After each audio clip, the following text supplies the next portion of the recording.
So, I'd like to stand up for the Pledge of Allegiance.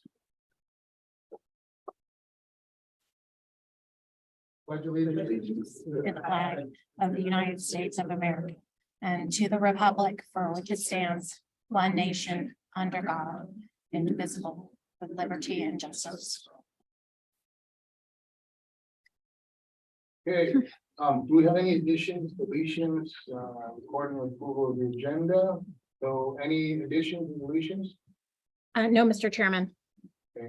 So, the reordering and approval of the agenda, is everybody okay with the agenda as it is? All right. To approve the minutes, do I have consensus here to approve the minutes? I move to approve the minutes from last month's meeting. Second, I'll second it. vote? All Vote. right. Aye. Aye. Aye. Aye. Okay. So moved. The meeting minutes are approved.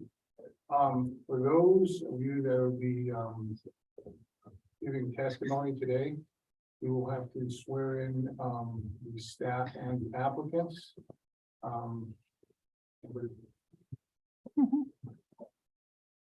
Everybody who's giving testimony, please stand and raise your right hand. If you wish to speak If today, wanna you speak have to tonight, stand. Stand up and raise your right hand. Go ahead and stand. Otherwise, we'll have to swear you in like Yes. you swear and affirm the testimony you give will be the truth, the whole truth, and nothing but the truth. If so, say yes. Yes. We have proof of publication. Yes. including Excellent. Okay. Any withdrawals or postponements? No, Mr. Chairman. Okay, no, that's good. Nobody took off on this. Okay, the consent agenda, how are we with that? None. None. We never have, almost never have a consent agenda in this board. We should probably just delete it, honestly, and put it in if we ever have You one. never know. Okay, so for the public hearings, the board, has anybody spoken to or had any communication with anyone that will be appearing before us today? I think disclosed that one of the applicants is someone that I know that I'm working on, Mr. Tim Carey, working with him on a different project, but I have not talked to him about this project or have any involvement with this project. Okay. I drove by them. Speak into the mic, you guys, you gotta, we're getting we're getting emails about this board about not being able to hear you.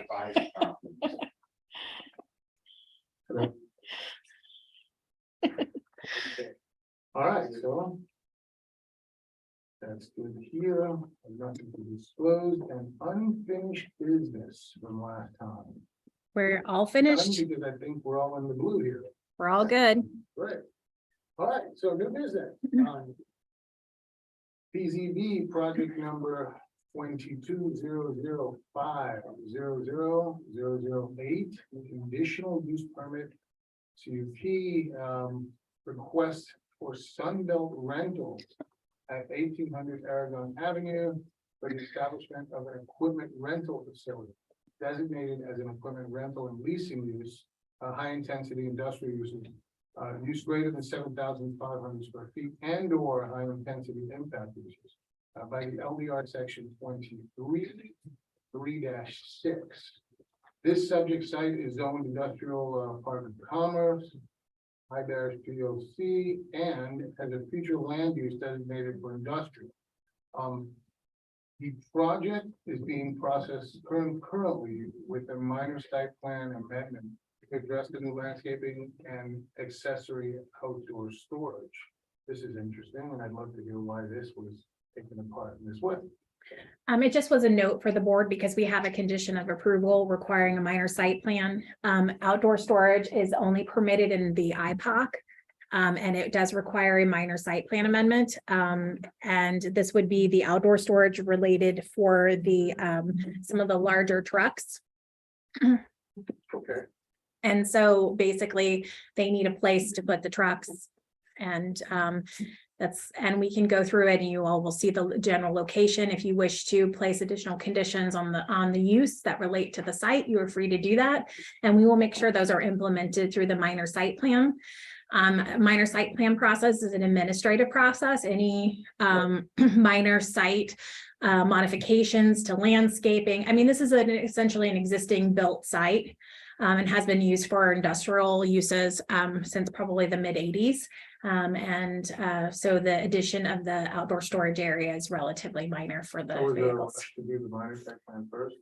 No, we never do the minor site plan first. So a lot of times we just noted it here. A lot of times we don't note it. Sometimes we just require the condition of approval. And then we take all the conditions from the board item and then we make sure they're implemented through the minor.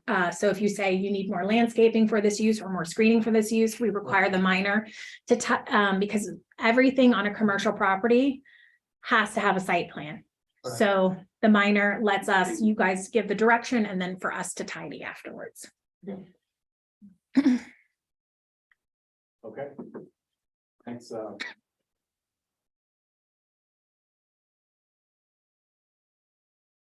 Is it on? Stop. Oh, there it is. Good evening, for the record, Scott Rodriguez with the Planning and Zoning Division. The item before you is Sunbelt's request for consideration of a conditional use permit for a 12,000 square foot equipment rental and leasing use located at 1800 Aragon Avenue. The subject site is located on the north side of Aragon Avenue and west of I-95 and is within the Industrial Park of Commerce zoning district. Next slide, please. So this is a site plan that was submitted by the applicant showing the use area, the outdoor storage area to the north of the building and the 12,000 square foot facility itself.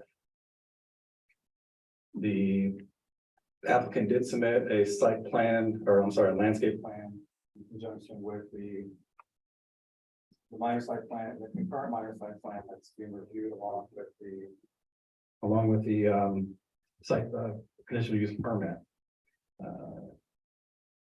The staff did review this conceptually, and it does provide perimeter and interior landscaping with shade trees.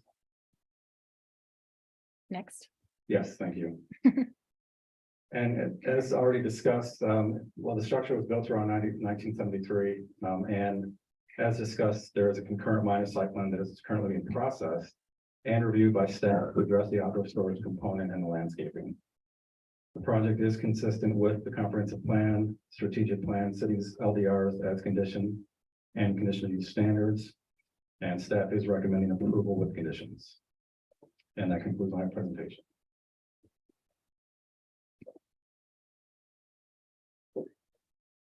The applicant, Josh Nichols, has a presentation if you'd like to hear one, or he also said he's just available for questions. If you have any additional questions, it's a pretty simple request. Love to see it. Okay.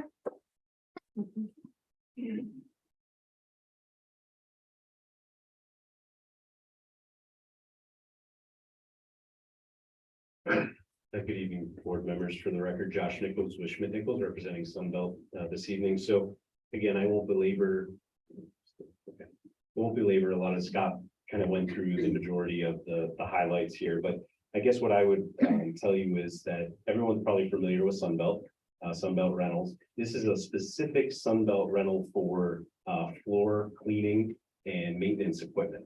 So you see, this wouldn't be something where you and I would go and rent, a floor buffer for your house or something. This is more commercial scale. So that's what the outdoor storage is. There's 2 trailers and 2 vehicles that they would store in that outdoor storage area that for their needs, because they basically deliver the equipment to the commercial entity that's proposing to rent the equipment. So it would be something like, say, a Walmart, something of that size that would need this type of equipment. So I really won't go into any of the other items other than because Scott covered those, but really we are adding landscaping to the site. Right now it's a little shabby. It hasn't been up, kept up in a while. So this will be in addition, getting someone in there, operating the site, getting the landscaping up to code, and really just having some people in there kind of just keeps up everything in the vicinity. So again, with that, be happy to answer any questions you may have. There's some of the photos of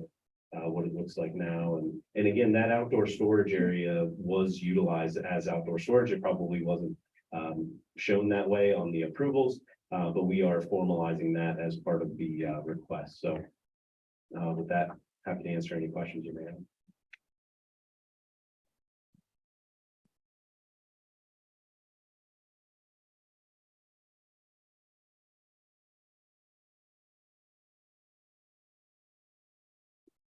I'll have any questions. No, I have no questions for you, sir, but thank you for the presentation. Thank you. I just have a couple of questions. I mean, it's basically, you're keeping the same structure and just revitalizing the landscape from what I see, right? Correct. Okay. I'm sure that our utilities department has dealt with it, but typically in this kind of industrial, I'm in the construction business, so.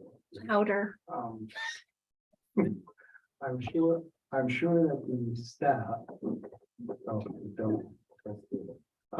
I'm sure that the staff at the city, especially utilities department, with these type of operations, there's a lot of cleaning of the equipment and a lot of sort of hazardous things that comes off of it. And what I saw there was a very small dumpster. I didn't know if they, in any way, had you have two dumpsters or at least, I don't know if there's any kind of filtration or whatever, just because that machinery and the things, the glues and the things that they take off of concrete floors and all places, whatever that kind of equipment is, quite a lot of heavy things.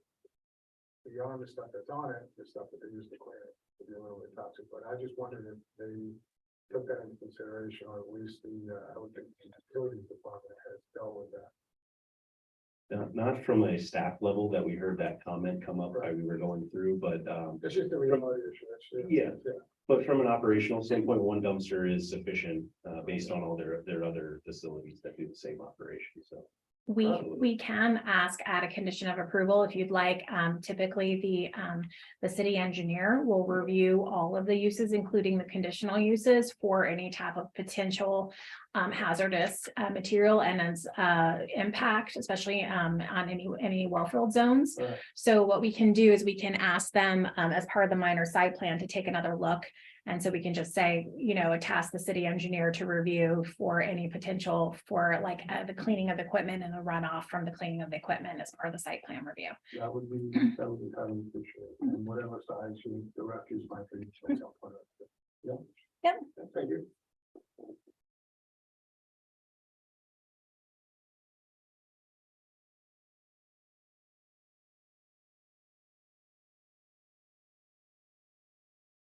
If there's no other questions, I'll make a motion to approve. Second. Just for clarification, that would include the chairman's condition of approval, tasking the city or asking the city engineer to look at the runoff from the equipment cleaning We'll get that. and all of the other staff conditions, right? That's it. Yeah, you want me- sorry.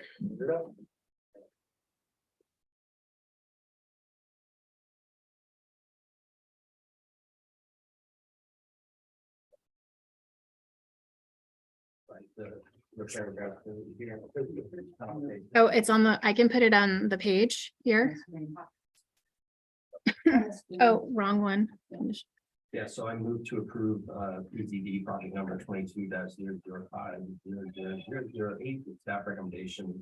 Staff recommended conditions for conditional use permit, including the comment made by the chair. A request to establish a factory. Oh, it's a equipment rental and leasing use. It was a typo. Okay, equipment rental. Leasing use. Establish a factory and manufacturing or. Establish a equipment rental use in the industrial park of commerce zoning district located at 1800 4th Avenue North, based upon the competent substantial evidence provided in the staff report and in the testimony of the public hearing. I'll second. Good. Put the vote, all in favor? Aye. And approved. Thank you. Okay, moving along, item B, PGB project number 22-005-00013. A conditional use permit request for the Mint dentistry at 1114 North Dixie Highway for the establishment of a plus minus 5,400 square foot dental office outpatient clinical medical use. The subject site is zoned mixed use, MUBH, and has a future land use designation of mixed use east, MUE, which I'm extremely familiar with. So, can we hear what the staff has to say? Again, good evening. For the record, Scott Rodriguez with the Planning and Zoning Division. The item before you is Mint Dentistry's request for consideration of conditional use permit for a 5,400 square foot outpatient clinic, medical office, dental office use located at 11114 North Dixie Highway. The subject site is located east of Dixie Highway, between 12th Avenue North and 11th Avenue North, and is within the mixed-use Dixie Highway MUDH zoning district. Here's a site plan that the applicant has submitted, and I wanted you to note that these are the proposed use areas. You also note that in the staff report, there is a recommendation for a condition to unify the parcel at 1114, and also the parcel to the east for overflow parking or for additional parking. Several other conditions related to parking were proposed, including the unity of title for the two parcels, a staff parking plan and an off-site shared parking agreement, and additional building review for ADA requirements related to parking. The applicant did not provide a landscape plan, and the site is currently in code enforcement review. The project is consistent with the comprehensive plan, strategic plan, city LDRs, as condition and conditional use standard, and staff is recommending approval of conditions. I do believe that the applicant is participating within the meeting via Zoom, but I'm not sure if. We don't have them on. Yeah. I'll double check to see. Oh, wait, they are here. Is this Andrea Cortez? Yes. Okay, Ms. Cortez, we're gonna have to, I'm trying to promote you to panelist. So you're gonna have to be sworn in there. Can you turn on your camera and unmute?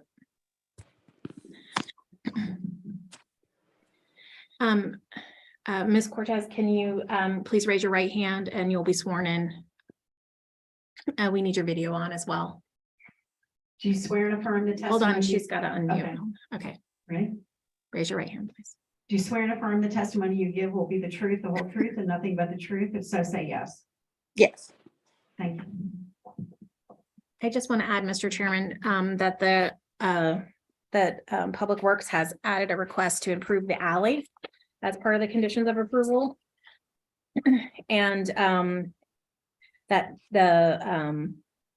all of the modifications to that a landscape plan is required for this property to bring it into compliance per the landscape conditions. So it would be a landscape permit to increase the green space, the improved alley, and then we also would like to see the vehicular use area to the east have landscaping on the, as you can see, on the north side of the existing overflow parking area to a buffer from the single family residential. And this configuration has been like this for some time. We just want to formalize it with a unity of title, and it needs to be tidied. Okay.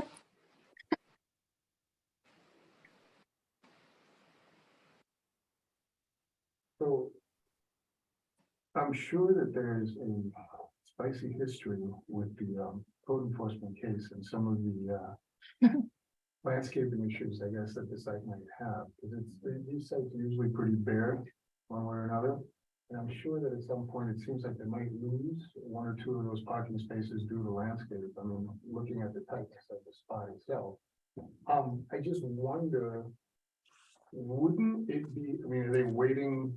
Who's chasing who? Are they waiting for code enforcement to give their final sort of? Well, here's the thing is, like, for code, we can't take a zoning item to board unless that zoning item will facilitate the mitigation or the elimination of the code case. So they're proposing to own and operate the property. the conditions of approval would facilitate the maintenance and of the property. They need the use approval to be able to do the minor site plan, to be able to, to do the landscape plan to improve the property. So it's kind of like a chicken and egg. So at some point, somebody just has to be the egg. And so usually zoning is, and I'll just note, to your point, like this structure was built in 1940. So it's been non-conforming for quite some time. And it'll remain not. Yes, so we're gonna work as hard as we can with the applicant at the landscape permit to fix it. I'm sorry, correct me if I'm wrong, but the application of the business license essentially would be held up in the event of such, say, the landscaping plan is not submitted or something along those lines. Yeah, it says prior to the issuance of a business license, a landscape permit application shall be submitted and approved to address the following. So we could, even if all the landscape work wasn't completed and installed, they would have to have a approved landscape permit to do the installation. So they could get started on the interior renovation and the opening their doors, but they, if they don't end up doing the landscaping after getting the landscape permit, that triggers another code enforcement violation because they would then be non-compliant with the development order on top of being non-compliant with the LDRs, which is not a good place to be in at a hearing. Well, we can revoke their business license if they never do their permit as well. So, I mean, if they never install the landscaping. So, because all of this is tied to development order, it strengthens the code provisions related to landscaping by tying it to the development order. And there are other conditions related to the business license application or approval on page 6. Unity of title, for example, and all applicable code enforcement violations have to be addressed. And was the parking taken from the adjacent building or the other parking that was existing there, or what? Or it was just a separate parcel? Separate parcel under the same ownership. Okay. In a residential area. It's been like that. On Main Street. Yes. So part of what, though, if I may, what Public Works wanted them to do is improve the alley. So there was a better turning. So the people who were parking here weren't traveling all the way to J Street to exit. So there would be more people using the alley to exit instead of going into the neighborhood to encourage that turn movement outside the existing. And these two pieces have been owned together for a while. It's not unified. Does that meaning they would pave the alley? They're going to pave the alley from their property line to the what is that intersection or what is it? It's yeah. And I will add that there's also a requirement in addition for a shared parking agreement. I don't know if you've gotten through the analysis, but they're proposing 15 what is the word? Chairs or something? I don't know. Something maybe like teeth cleaning stations or something.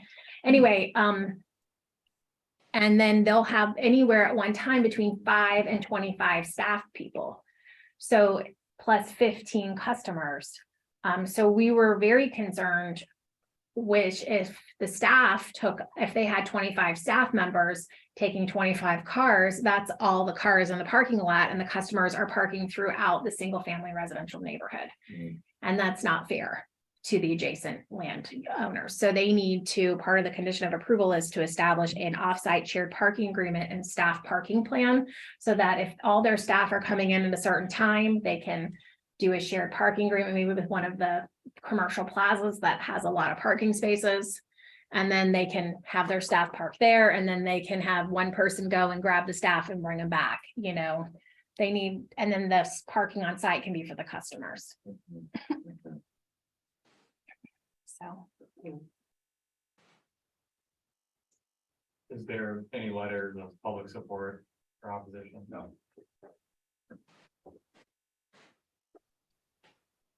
Are you able to exit onto J Street from this parking lot? Like if I pulled into this thing, turned right off of Dixie, could I drive through the parking lot, cross the alley and then turn right or left onto your right onto J Street? It's been like that for years, for decades, yes. How would you enforce the employees parking somewhere else and being brought in? If we see that there's a lot of overflow parking and that they have a shared parking plan, then what the code enforcement can cite them for non-compliance with their development order. But they're not utilizing their parking plan and they're impacting the neighborhood. Otherwise, they pretty much have no teeth because it's public parking. But if there's documentation that some of these, that at peak, people are parking all over the neighborhood and walking to the dental office. And that all the dentist is filled from, morning till night with the same cars, like they can usually it's harder, but they can put a case together if they need to, if there's complaints in the neighborhood. So. This owner clearly listens to, the complaints, but. Well, it would be code enforcement taking the case, the complaints, Is it within our authority to possibly on Google Maps on Street View? And I see here that when I face the back of the lot, I'm sorry, I wish I could share my screen with everybody, but I'm essentially seeing a very narrow entrance and exit and some overgrown vegetation, landscaping plan, okay. But I suppose what I see is a property that has somewhat been out of compliance for a good while. There's a lot to be done. We don't see a landscaping plan right now. And frankly, I'm thinking about the people on J Street and, people, I guess in every single town, but for some reason in Lake Worth, it seems to be like parking is the thing I hear most about. And I don't feel it would necessarily be fair to the residents to put them in a position where essentially they may need to, as in a way you described, and pardon my parlance, but catch them in the act, so then we can then enforce this after the fact. So with that all in mind, is it? Well, let me just add a little thought to your conversation. Yeah. Okay, is in our off-street parking requirements, Mhm. an existing non-conforming property can change its use without additional parking requirements. Mhm. Now, as part of your purview, you can say, hey, maybe we need a parking plan, or maybe we'd like to make your use a little smaller, but you're not in a strong position to, just so you know, to deny a use because they don't have enough parking when the code clearly says additional parking is flat out not required. Absolutely understood. So just, if we're gonna get to parking and parking is the issue, we have to get there in a different way, which is why we came up with the shared parking. I absolutely understand. I suppose that to get to my question, this would be me asking the city. Would it be within the purview of this board to put forward a recommendation that essentially closed the exit to the back approaching Day Street? So that's a one-way street. Yeah. That's a one-way parking lot. So if you close it to J Street, people can go in the parking lot. It becomes the Hotel California, right? Yeah, no, I see. Yeah. You can go, but you can never leave. I understand. Is that on the back, is that a designated street? The street just goes through? The alley is a public right of way. It's just, the problem is that's not a really deep lot, because Scott and I looked at making it two-way. I mean, it would be really tight because you have to have the backup. I mean, maybe we could see if you wanted to condition for us to look at it, making it two-way, but I think making it two-way brings more traffic back to J Street rather than a one-way. We could make it a right turn only, and that might be good because it would, well, To go back in and hit the alley. no, I mean on J Street, like the one for the rear. Yeah, it's one way anyway. So when you go out on J Street, you can make a right turn only, which is a narrow portion of the block. So it would limit traffic impact further on that residential block. Here, let me pull up the. Let me put up the aerial. How wide is the lot? Was it 50 feet, Scott? Or was it? About 2.5 meters. So that's the problem is a parking space is 18. You need a 20-foot back out, plus then you need a landscape buffer on each side. So you need 3 feet, a minimum 3 feet of landscaping. So you no less than 3 feet. Ideally, you really need 5 feet on each side. You've got basically 20 feet in parking. So you've got 30 feet, and then you've got 20 feet. You could do it very tightly, But then how you connect with the alley, you could do it two ways. But I mean, I think we're trying to be less on J Street, not more. And two ways makes things more, not less. So And even then with the proposition of a two-way potential, that is, I feel safe to say just by looking at pictures of this parking lot that if and when a landscaping plan is introduced, it's safe to say that we're probably going to lose a little bit of this place as a result of the landscaping. So no, I do see what you mean there. Two-way, I don't think would be manageable. and I mean, honestly, I really feel it will bring more traffic to the neighborhood and not less.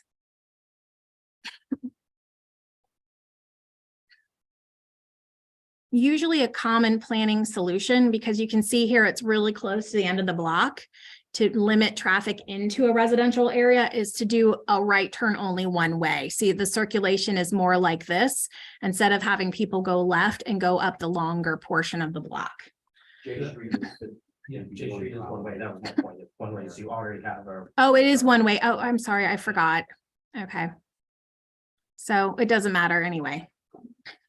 Okay, well, yeah. So you just, I mean, most people, this is why we want to get the alley improved, just because we feel like a lot of traffic will just go out the alley. Well, half of them can go out the alley. Mhm. The rest have to go to J Street. It's a one-way lot. Which I think it has to be. Mhm.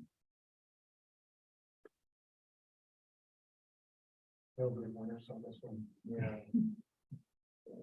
I think that this property has been vacant for 6 or 7 years, I want to say, at least. It's been vacant for some time. Is this a change in ownership? Are you aware it's just they're selling the property, it's something that's not, it's not the same owner, so you don't know owner. Okay. So they're gonna be remodeling the building, potentially. Yeah, is the applicant still here? She can speak to the remodeling. Are you still here? Andrea, can you speak to your, Yes, I'm here. can you speak to what you're gonna do inside the building? And this is a corporate product. This is a, can you talk about your brand and what you guys do and all of that?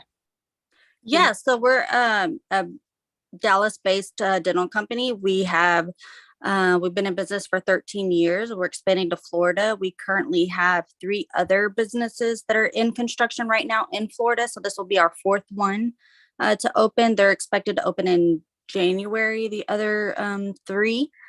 So this will be our 4th one there. We do plan on expanding and having maybe up to 10 in the Florida area. So we've been doing dentistry we have, I think, 78 offices open nationwide right now. What types of renovations are you doing on this particular site? What's in your plan? So it's a full remodel of the inside. I mean, basically everything, the entire demoing of the everything inside there, putting in floors, walls, plumbing. I mean, I think the whole site plan, I think the construction project is all in there as well.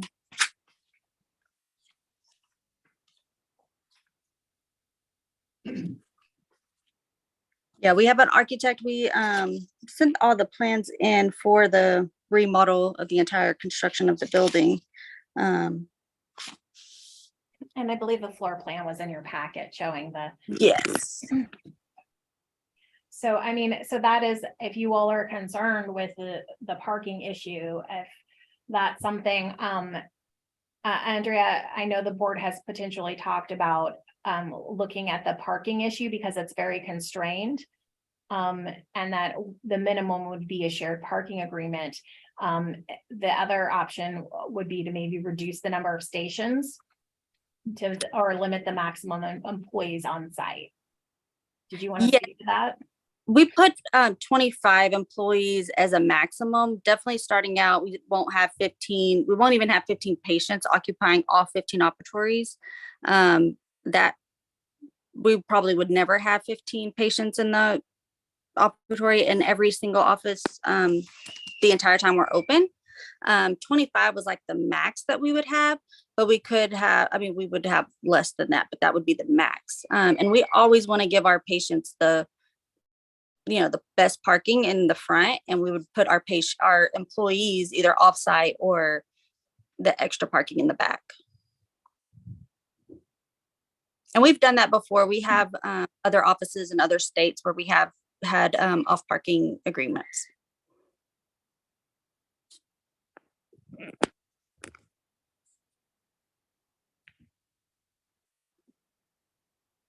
So they would have to, for their permit, they'll have to have the landscape plan and the parking plan approved. And in order to do that, the parking plan will have to meet our regulations. The parking plan would need to be recorded. We would have it recorded with the clerk and, so we get a recorded shared parking agreement, recorded in the public record and, it needs to be signed by, the property owner, of where the shared parking is going to be, and it will identify, that would just be the shared parking agreement. Then they need to have a separate parking plan, which just comes from the applicant, which is just, this is how we're going to utilize the shared parking space and how we'll operate that. Also, I was thinking about the on-site parking, like Mhm. the, you know, the parking space dimensions, space. and Oh, that'll all be on the any landscape other- plan. Any regulations we have, they would have to comply with. Yeah, and they're gonna have to change probably one of their parking spaces because they don't currently meet ADA at this point. It So- really look like it. Yeah, they're gonna need to restripe that front area. And we've also asked in the landscape conditions of approval.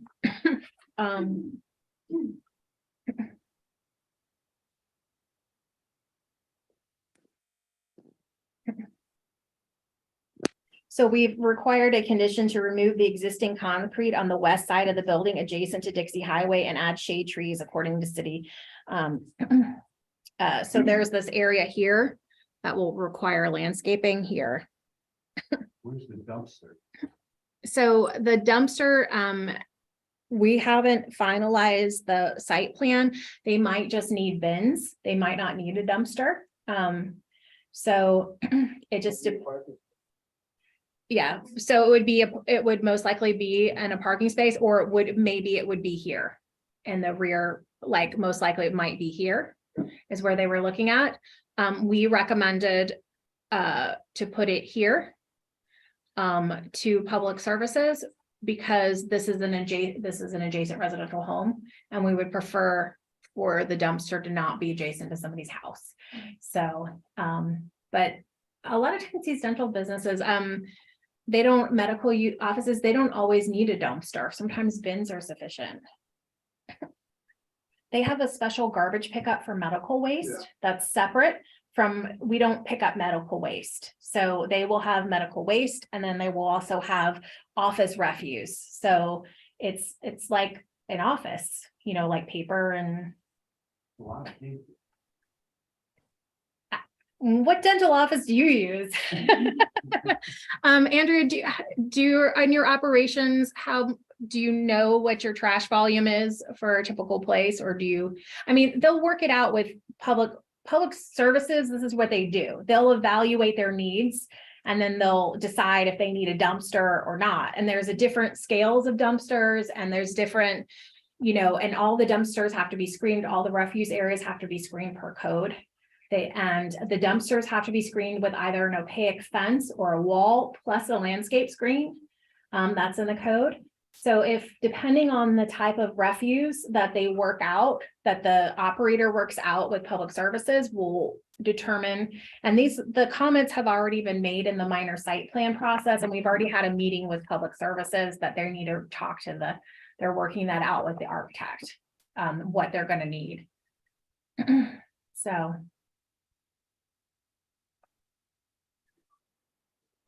I'm comfortable that staff has raised all the issues and that as they move forward with the site plan approval, that these will be addressed. And so I would make a motion to approve.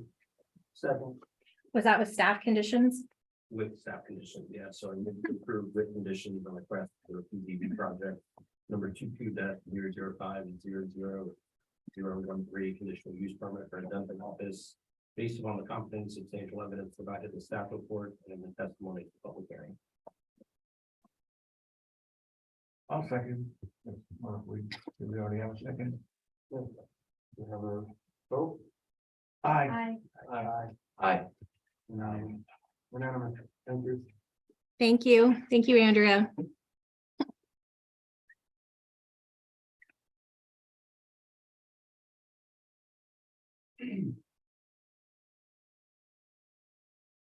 As you can see, your staff is pretty picky. If they get through us, our hope is that you all don't have a lot left over. Like we've taken care of everything before it even arrives. That's our goal. We appreciate you. We do.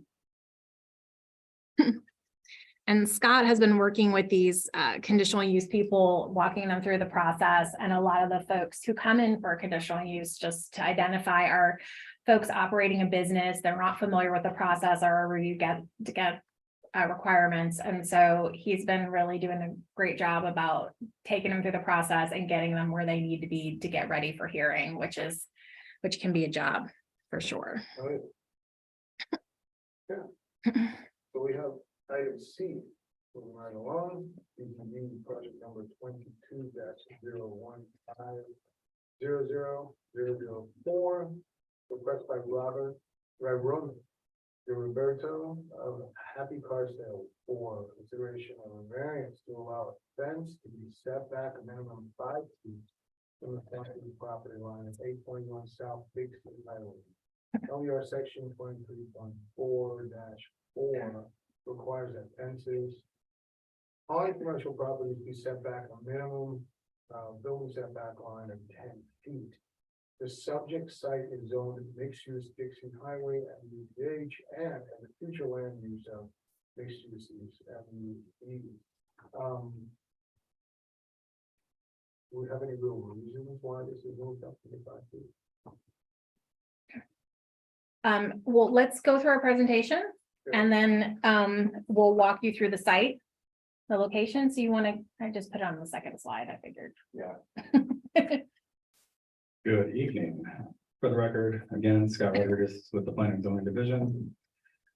So this, as indicated by the chair, this is a request for a variance to install a fence minimum 5 feet from the front property line. The required setback line from the property line is front setback line is 10 feet.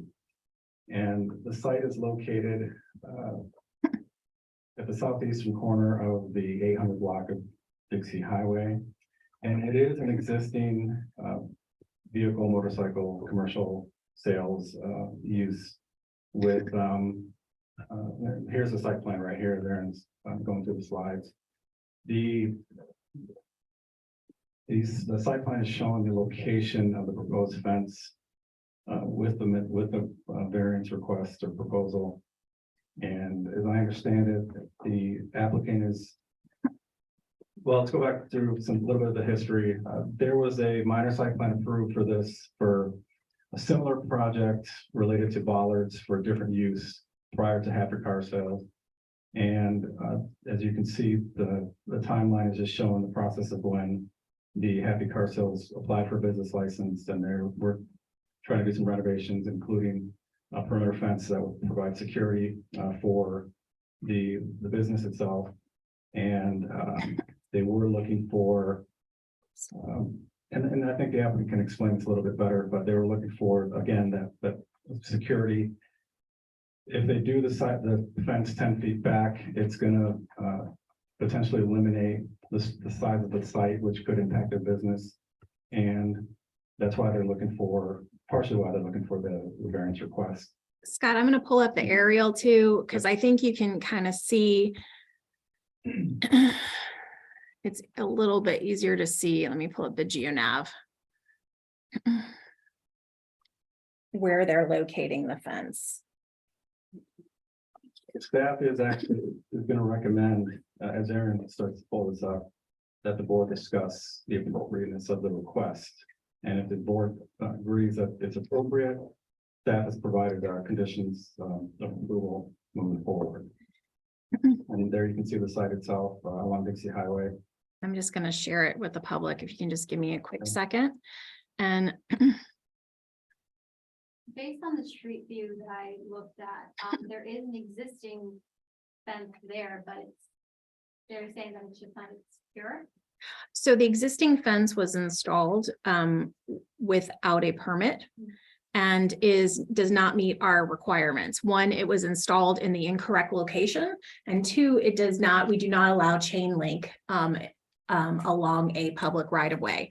So where they're proposing to put the fence is right here on the back of the landscape area, the existing landscape area. And this site has been a vehicle sales place for some time. They're having a crime issue.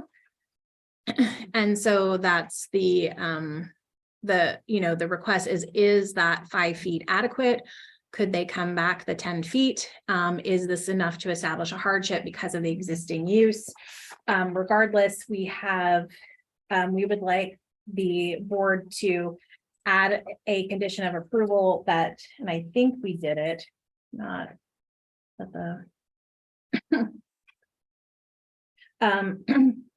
we did it, it's condition 5, the variance shall be void upon redevelopment of the property and reconfiguration of the vehicle use areas.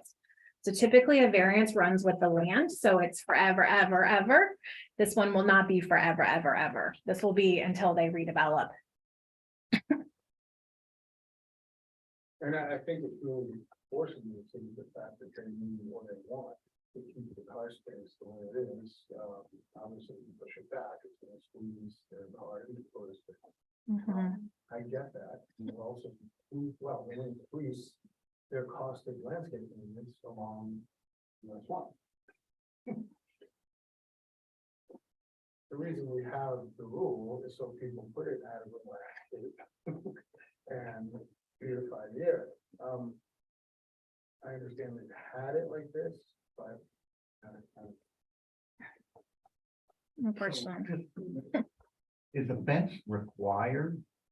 no. Not, they want them to have a fence. Yeah. So staff allowed the installation of the bollards, but they can't do the bollards across the drive areas here. If I may, for auto dealerships, fencing is a big deal for insurance issues as well. This is just me coming from my personal line of work, but very often fencing, lighting, a lot of security factors are required for auto dealerships with open air lots. Is simply put, it's just a bunch of cars parked in the parking lot at night. So. And we do have the applicant here, so we'd like them to have, you guys haven't been sworn in. You will need to be sworn in, Sherry. Can we, if you want to, if anybody else in the room would like to speak on anything and you haven't been sworn in, please stand up and raise your right hand. Swear and affirm the testimony you give will be the truth, the whole truth, and nothing but the truth, so say yes. Sir, can you please come up to the mic and state your name and the location of your business? Good evening. My name is Rich Emke. I am the owner of Happy Car Sale at 821 South Dixie Highway. I appreciate the comments here of Mr. Call. He was right on the money. Basically, the situation is we acquired the property via lease here in February of this year. We started our improvements, if you will. We had some equipment inside. In the scope of about 5 weeks, we had 3 break-ins inside the building. So when we leased the building, we were told about the existing approval with the bollards, and initially we thought, okay, we're gonna run with that because it's a lot less expensive, if you will, than put up the entire fence to enclose the area. Unfortunately, we found out very, very quickly, based off of the area that we're in, a little challenging, and we had the issue. So hence, what we did is we put up the fence basically to do it on a temporary basis. And then we found out, obviously, the fence was not going to be allowed as far as the chain link aspect of it. And so that's when I met with the city. We came up with a design, if you will, to be able to utilize that. Obviously, yes, we certainly do not want to encroach back into the sales area. So the fence would be on the edge of the landscaping. We spent a lot of money, if you will, enhancing the building, enhancing the overall look, making sure that the landscaping is cleaned up. And in essence, that's really what we're here to do, to try to protect our property and maximize as much as we can from a sales perspective. And I will note that there is a condition of approval as well related to the landscaping. Currently, the landscaping does not does not meet the city's code requirements. So they need to do the landscape screen and they'll need to add new native shade trees along the right of way as well in front of the fence. But you will continue to have a chain link fence? Is that- No, sir. No, that's already been determined. We provided the sketch and the plans to the city, which they have approved that. Basically, it's going to be a wrought iron fence that we will put all the way across. Plus, also the big situation was when people turn into the easeway, turn in there, to make sure that when the gates were closed, if you will, that there would be areas that would not create a traffic situation. So basically, we've created it where it's almost like a folding situation of the gate. So that way there, people could drive into the area without being out in the street. So that was one of the other designs, if you will, that we did to make sure we complied with their recommendation. So they don't have the stacking distance is what he's alluding to for an electric operable gate, but will be a mechanically operated gate. It's an accordion aluminum here. That's which one. It's in your packet. This one. They can't do the sliders because it's difficult. So it's going to basically look like this. And then here's the gate. It'll be like a folding. So basically we said, if you're going to do this, you're not going to do the electric gate, which opens and closes for each customer or each person. You have to have something like this, where one person has space to pull up in the morning, not on Dixie Highway at peak, and open this and be off of Dixie Highway, open the gates. And then once the gates are open, they'll be open during business hours, and then they can be closed and locked. Fence gonna go around the back of There's the fences, the chain link fence, which that's allowed, and there's a screen, if you will, like basically a privacy screen that's all the way around it through the sides and through the back part of the property. So, I mean, it's a tough one because a variance standard is a high standard for review. We're not sure where you all are at with the variances, and then as well, part of why staff wanted to propose that condition of approval, that this variance is only tied until the property is redeveloped, is that it's for this use and this configuration. But even if the use is continued and the site is reconfigured later, they're going to have to comply. If they reconfigure anything and it's part of the vehicular area, the use area, they're going to have to meet the code that ends the variance. Do the plans include a restriping electric line as well?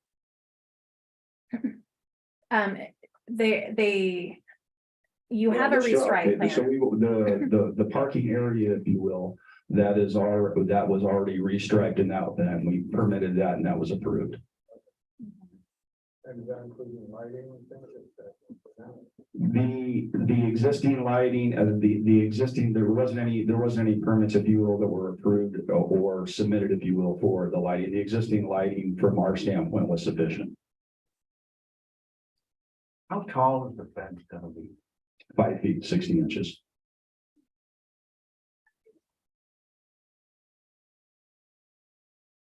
Yeah, can staff maybe refresh my memory a little bit on our code as it relates to fences? I think that the fence could be on the property line if it was less than 4 feet high or something like that.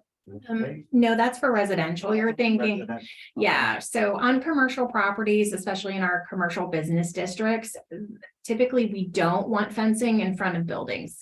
So we want the fence set back behind to the front building line. It's, it's a better way of, we don't want our buildings walled off. It's not a good, new philosophy of urbanism to have your building behind a 6-foot walled fence, So the fence should be set back at the setback from the property line, the same as the building. Same as the building. It's basically, we consider it like a structure.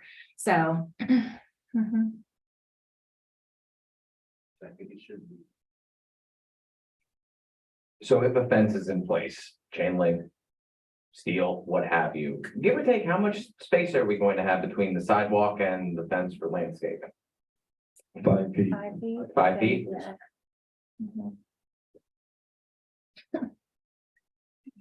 I don't have any issues with it. No. Personally, I don't have any issue. Yeah, it's especially being that it's tied to this until development. There is still, there's landscaping in the works. There's still room for landscaping. It's not like we're putting a fence right up against the sidewalk here. Yeah, I have no issue.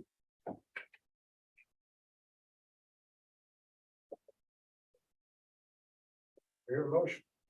I will move to approve PZB project number 22-015-00004 with staff recommended conditions for a variance to install approximately 300 linear feet of black aluminum fencing and a gate setback a minimum of 5 feet from the front property line, with the addition of the recommendation of staffing that this only exists until future redevelopment. The application meets variance criteria based on the data and analysis in the staff report. Do I have a second? Okay, all in favor? No, they. I just want to say, I just think it's a slippery slope. I don't think we should be granting variances on any kind of setbacks without a real hardship. Yeah, we don't, I mean, we have the code is there for a reason. And just, oh, okay, but we're gonna not enforce it here. You know, then the guy down the street wants to do the same thing. And it's, you know, Well, it would affect, like you said, the parking, so that would affect, you know, the money coming in for them. But when it's just, I mean, I understand that there's a code and of course, every single thing that comes in here will be taken individually, not just because we let that happen, this doesn't mean that you have the same condition. All right, well, you've already voted, so, and make sure, please, that you have your mics on and you're using. Not for the- So can we just confirm the vote? We can confirm the vote, so 2 nays, right? we have. 2 nays. Okay, all right. Thank you. Thank you. Sorry, guys, once you vote, the party's over. Yeah. Okay. So item D, PZB project number 22-014000020. Major site plan conditional use permit and sustainable bonus request for the property located at 2202 Lakewood Road to construct a 4-story plus or minus 99,800 square foot indoor self-storage facility. The sustainable bonus request is for an additional 2 stories in height to allow a 4-story building. The property is on mixed use west. Is the applicant here? The applicant is here, but staff would like to make a presentation first. Just asking a question. I'm like, don't cut me out, Juan. My next question. Is the staff ready to present? Yes, Mr. Chairman. Erin Sita, Assistant Director for Community Sustainability. For the record, as you previously stated, this item is to construct a 4-story, approximate just under 100,000 square foot indoor self-storage facility. You can see the location here is on the northeast corner of Lakeworth Road and Boutwell Road. And just to kind of talk about the area, you may recall not too long ago, I can't remember which date, but I think it was late summer, maybe, you all heard the Detroit Street multifamily project here, for which was a residential attainable housing project, approximately 3 stories, located at Detroit Street and 2nd Avenue North in this vacant lot here. And then surrounding there is some single family. There's also a in this area, this is a commercial area, including this is a car lot. This is commercial here. This is a 3-story residential here, the trailer park, and then industrial uses here. This is in the mixed use west zoning district, which is one of our more intense zoning districts within the city. A lot of times we have a lot of car lots or other types of uses that are not typically as frequently found on Dixie Highway. Are permitted these days. Again, you can kind of see here it is in the mixed use west zoning district located right there. And As stated, this was a request for a major site plan, a conditional use permit for the use, and then the sustainable bonus request for the 2 stories for a total of 4 stories in height. This would be for an indoor self-storage development on the little over an acre site. Again, we kind of talked about the uses, which are office, commercial, industrial, with a few single family homes to the east. Here's a bird's eye view of that. And one of the things when we were reviewing this application is we encouraged the applicant and they complied of trying to get the building as far away from that existing residential as possible. So we had them put it really as close to this corner as we could. And you can see here there's a 99,800 square foot self-storage. 24 parking spaces, 2 electrical vehicles, 5 bike racks. The setback is 20.8 feet on the eastern property line with an opaque landscape barrier there as well. There is also, you can see here's the architectural renderings. It's in a modern style. It's going to have an art component, a sculptural art component, perimeter landscaping, and murals. Again, the self-storage front, sides. The architectural elevations, all of this is in your packet. The landscape plan, again, showing, I believe it's viburnum and, what is it? It's, I'm trying to think of the name of the tree, silver buttonwood here along, and there's a power line issue here on the east. So the trees are not the normal oaks or large trees we would normally have. They have to comply with right tree, right place requirements. Again, the total sustainable bonus fee is going to be $374,250. Our sustainable bonus program assigns a value for projects that are approved by you, which is our tier 1 sustainable value of $7.50 a square foot for every additional square foot over the 2nd story.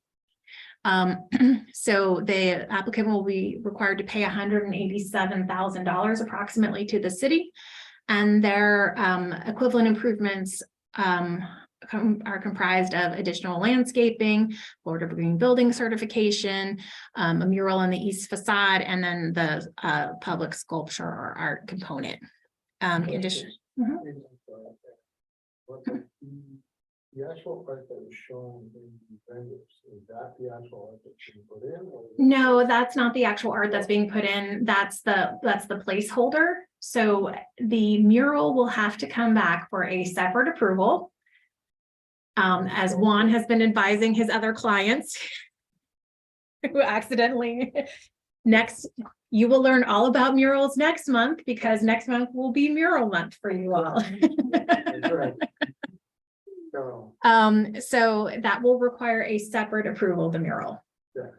Okay, and the actual sculpture, is that the sculpture? Or is it... No, that will require a separate approval. So I can go from a nice colorful sculpture. No, you couldn't, because we wouldn't. Okay. But what we could do is, and I don't know, let me just look again for the conditions of approval. I can't remember. We're doing so much these days. Let me pull it here. No, we did have a requirement. Did we usually, no, it's not in there. But to your point, the mural requires subsequent approval. The sculpture would require approval at permit. But what we have done for sculptures before for our plan developments is we've required for Lula to review and approve and make sure the art is appropriate, so it's not on staff. Or that could come back to you as a sculpture as well. So you can either punt it to Lula, or you could just review the sculpture yourself as a condition. Come on, I know you want to review that sculpture. As much as I personally love the review of sculpture, the Cultural Council and Art Board seems more That seems like it's more in their wheelhouse. So here's generally the location of the sculpture and mural. Again, the analysis is consistent with the comprehensive plan, strategic plan, general findings of harmony of the LDRs. And then, oops, we left residential. It's actually mixed commercial plan development. And then it's qualitative community appearance, specific standards for conditional uses, and the sustainable bonus criteria, and a partridge in a pear tree. And so we are recommending approval with the conditions as outlined in the staff report of the major site plan conditional use and sustainable bonus. Were there any comments from the development next door about the height for the building itself? We didn't receive any comments on this. No, I'm just interested. Yeah, no, we were surprised too. So again, the conditions are, the sustainable bonus, the LED lighting needs to meet dark skies requirements. We're going to require video surveillance, security system, the bonus, there's utility fees. Public Works has several conditions of approval, and the building division says that they need to make sure that to be advised that they need to meet the finished floor elevation, which is 12 inches above crown of road in this location. So we have the applicant here. So if you'd like to come up, Tim. Good evening. My name is Tim Carey on behalf of Rosemary Property Group. We've got a brief slide presentation. Oh, yeah. We've got a brief slide presentation. It will mirror some of what Aaron said, but hopefully we can also provide you guys some unique color here too. I'll be quick. I won't take up too much of your time.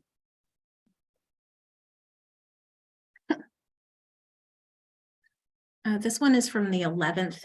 Did you resend? Yeah, so just so we're clear here, I believe this will be the most part updated, but if there are any edits, I'll let you guys know. I believe there's one minor edit with a bullet point will drop out, but otherwise we should be good to go. Okay. So let me just go ahead and.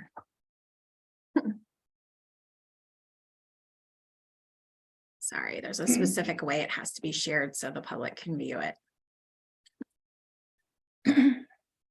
So this is just the first slide showing a close-up version, or a close-up view, I should say, of the front elevation. The sculpture is there. You can see the size that we're going for with the sculpture.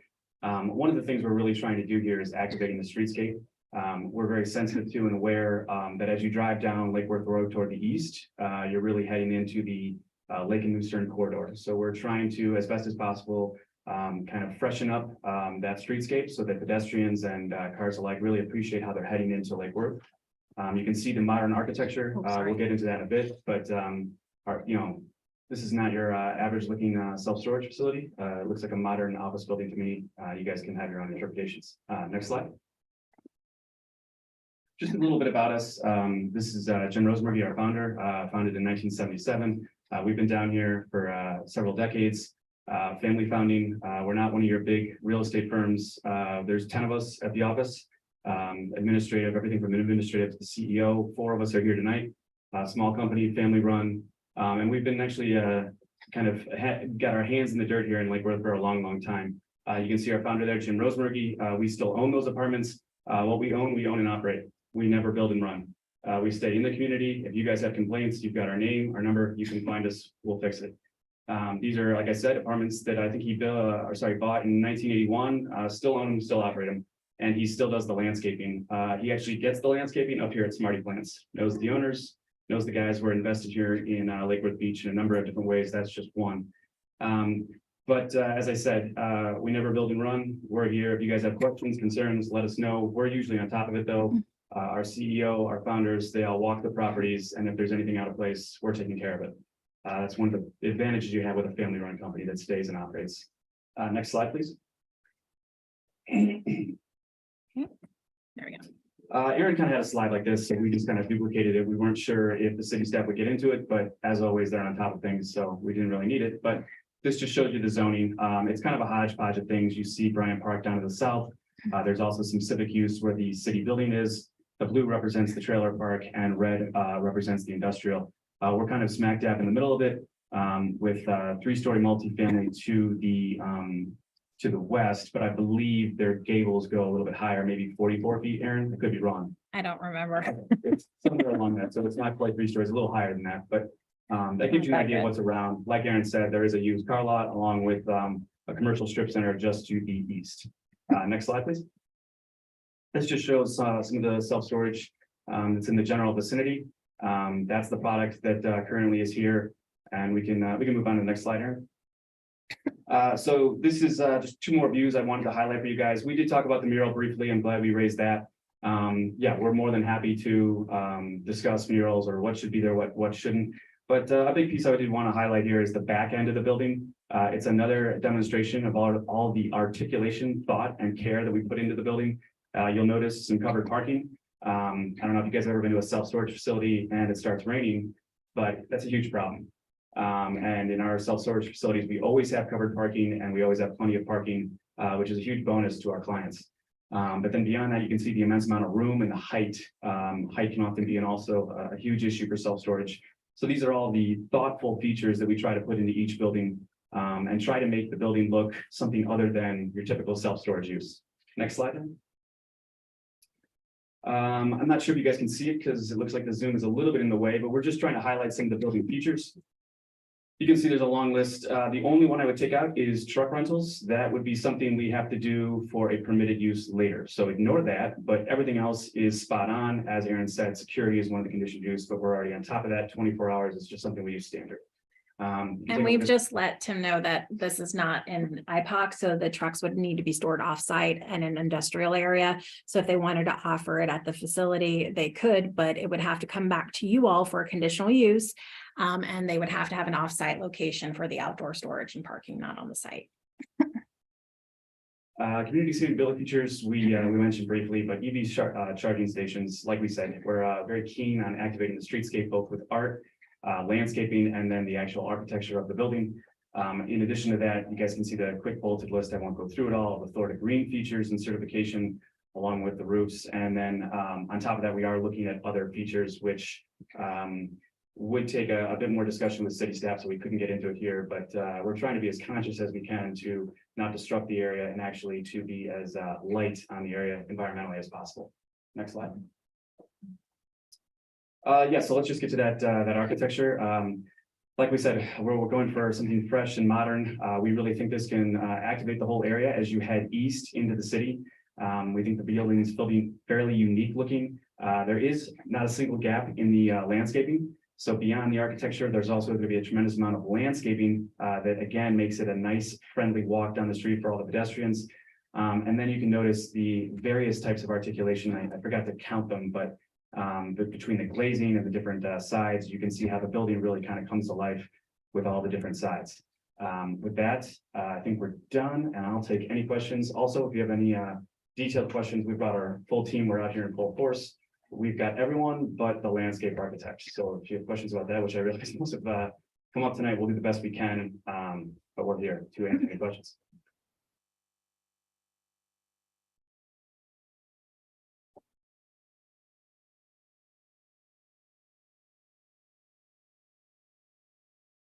Is everybody feeling okay? You guys are unusually quiet. I didn't start with a general comment, because, it's not so much for the applicant though, but we had a discussion a few months ago, with, William Waters was here, and we talked about, because to me, like this whole thing is about the height and about the, sustainable bonus program. And we talked about the sustainable bonus program. Is it being revised, or is it? No. Signed or? So the city commission has given they passed a resolution regarding sustainable bonus. And one of the resolutions was that 50% of the sustainable bonus fee goes to get paid to the city. The overall total height, this is within the code. So you all are never the final decisions on any of those additional bonuses that are in the comprehensive plan. That always is only part of a plan development and only goes to the city. This is tier 1.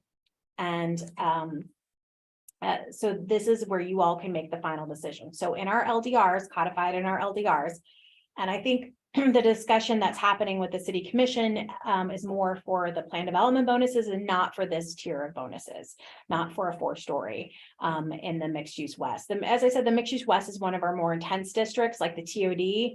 The TOD and mixed use west districts are where our most intense stuff is happening. So this is like, for example, the big car lot on the Chevrolet dealership on 10th Avenue North.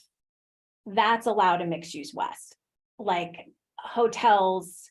This would be like our most intensive commercial district is mixed use west.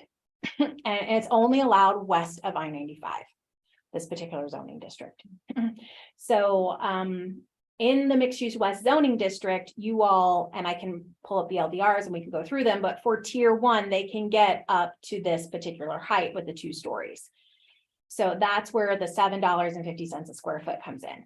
For this next tier, which is like the density bonus and the stuff, you all would be the recommending body for a plan development. So you'd provide a recommendation to the city commission, and that tier of sustainable bonus would require 2 readings before the city commission because it's part of an ordinance.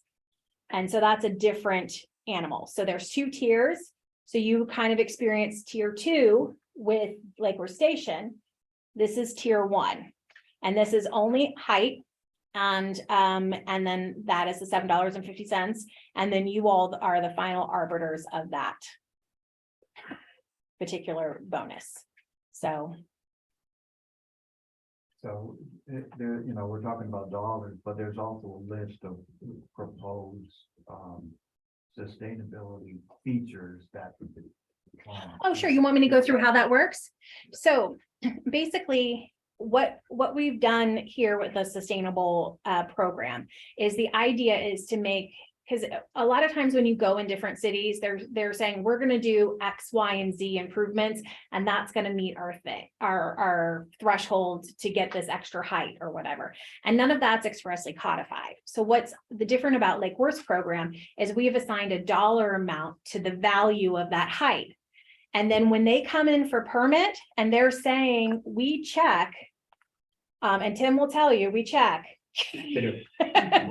And we're saying, okay, in your building permit, you said you're going to do landscaping. So the landscape reviewer will review the required landscape plan. And then we'll review all the additional plant material that's beyond the required minimum. And then they will have to provide a plant list for what they paid for each plant and what they paid to install it. And that has to equal the value that they're putting on for their sustainable bonus. Mm. If they get to permit and they don't do any of the stuff that's in the list, then they get to write us a check for the other half instead, or they don't get their permit for vertical construction. So if they're off by $5,000, we're not going to hold up the whole development. We're going to be like, hey, give us an extra $5,000. We, sometimes we've required contracts, like for the sculpture, we'll require the contract with the artist. And we'll look at the contract with the artist and they'll give us an estimate. And Juan knows too, he's developed in this city. I know. So they won't get past us at permit, and they will install that value, that equivalent value. So the idea of the program was, if we're going to give you a little bit more, we as a city are going to get more. So we're going to get public art, we're going to get enhanced rights of way, we're going to get better landscaping than the minimum required. We're going to get more on the site.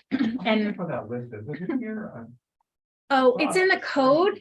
The list is what they're providing. Yes. What they propose, Yeah, so that's on page 7 in the sustainable bonus section above conclusions. And it says the applicant is proposing a large sculpture, a mural, and I'll pull it up as well.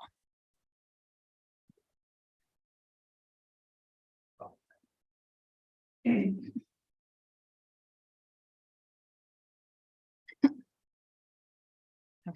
and we'll do that.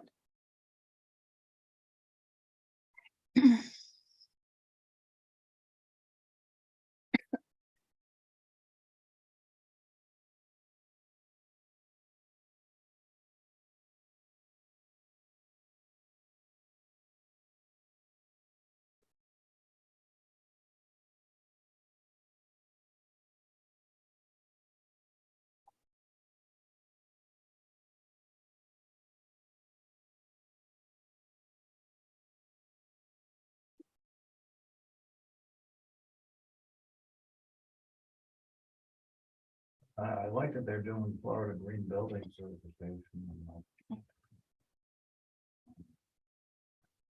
Not sure. In my information, how far that goes above and beyond the building code at this particular point in time, but. Yeah, that's codification, and what that does is that is a set amount. So that can never exceed, no matter what they spend on Florida Green Building Certification, that can never exceed 25% of the total value. So if they do Florida Green Building, it's basically 25% of whatever the total fee is required. That's the credit that they get, and that's codified. So it's just like, it's not, they don't have to, because we were having difficulty with those like LEED or Florida Green Building, any of them. We didn't want to get in the business of asking for plumbing and toilet receipts. You know, and how much exactly they were spending. It's a lot. We have a small staff, so it was a little too much of a lift for us. What level of Florida Green Building would you want to pursue?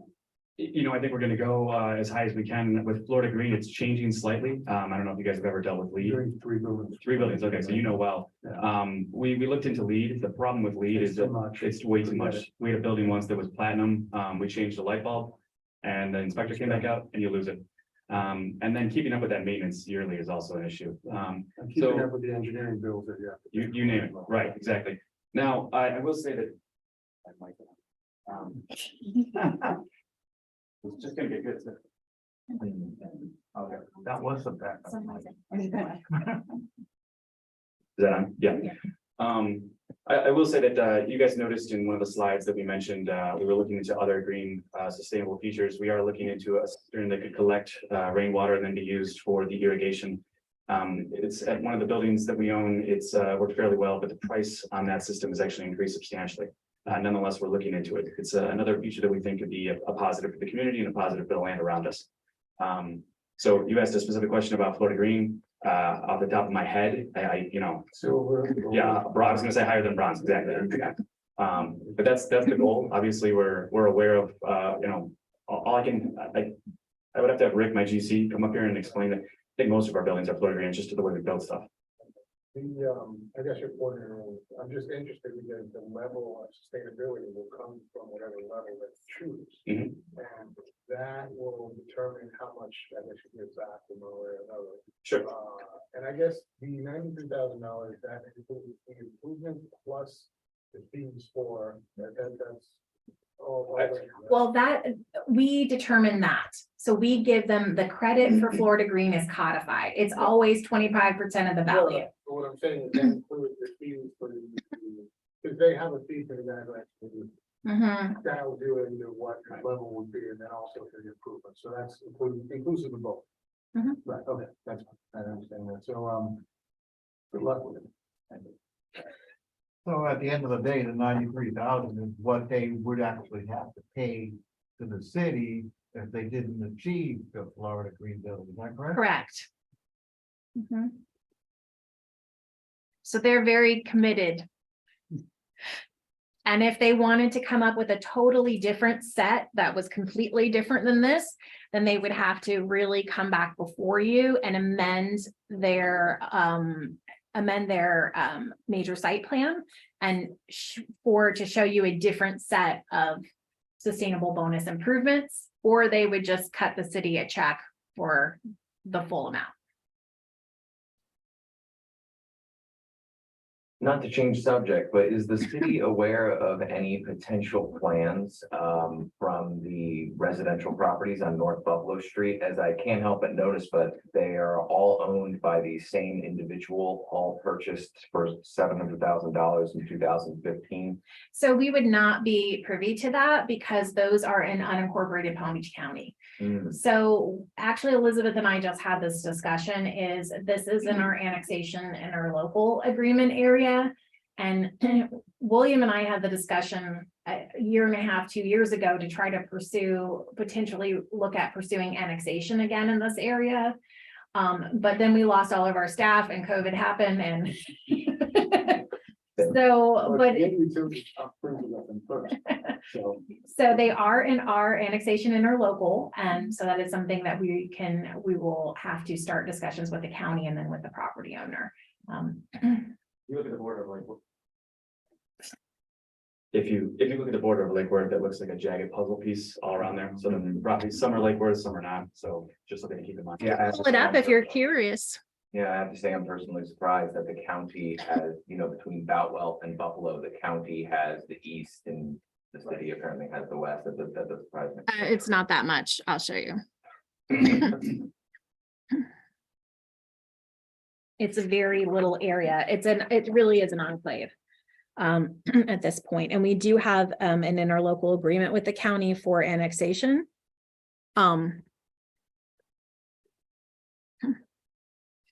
But that's a whole other.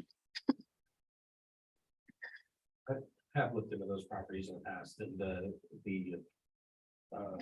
entitlements on that property under the county's land use is significantly less than what they would get in Lake Worth. So at some point, when someone moves forward with development on those parcels, they most likely will come to the city and voluntarily send, because I believe they're only around 2 stories in the county. And back over to the city, they get 4 stories, but their taxes will go up. So right now, we're just sitting in it until they decide that projects like this will actually encourage more development. When you see stuff getting built up around, that makes it more valuable. It gets the wheels turning, and hopefully they'll come before the city and voluntary. So you can see here, like, this is where that's all. So everything else is the city except for this basically street. Yeah, and to add to your point, that was essentially my concern is, granted, the individuals who own these properties, then I come here and submit. I have to be honest, I don't think I would be completely thrilled if a structure of this size was going up behind my house. But then upon further investigation, realizing that they are all owned by the same individual, this seems to me just like development in weight. And besides, it's not in the city, so that would simply do that. It's not exactly like you're plopping it, downtown a block off of Lake. The only comments I have is I've looked at this property before. It's a really jagged property. I think you've done a great job with the site design of it in terms of having good setbacks and landscaping. I think in general, this for a property that's oddly shaped like this, you've done a good job contextualizing. And I think it, for a self-storage, like that doesn't look like a normal self-storage building. So I have no issues with it. Yeah, I don't believe I have any further questions. Any other questions? Okay, do we have a vote on the floor? Motion. Or All right, I will put forward a motion. I move to approve with conditions of PZB project number 22-014000020 for a major site plan, conditional use and sustainability bonus. Request to construct a 4-story plus or minus 99,800 square foot indoor self-storage facility upon the competent and substantial evidence provided in the staff report and the testimony at the public hearing. Do I have a second? second?